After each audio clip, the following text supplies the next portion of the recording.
நண்டு எப்படி கழுவுறதுன்னு இப்போ நம்ம பார்க்கலாம். பாருங்கள், ஒரு நண்டு எடுத்துக்கணும். முதல் இந்த கொடுக்க பிச்சிடுங்க.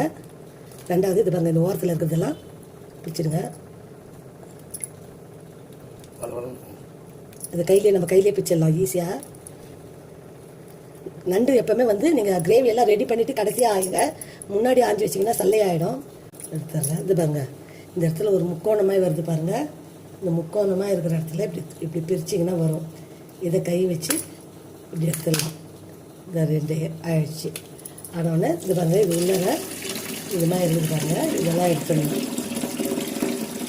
எடுத்துடணும். இதை அழைச்சிட்டா நண்டு அவ்வளோதான். ஈஸியாக கழுவிடலாம். நண்டு எப்போவுமே நம்ம அமாவாசை நேரத்தில் வாங்கினீங்கன்னா நல்லாயிருக்கும். சதப்பத்தா அமாவாசை கழித்து பௌர்ணமி நேரத்துலலாம் நண்டு வாங்கினீங்கன்னா முக்கால்வாசி சல்ல நண்டு தான் கிடைக்கும்.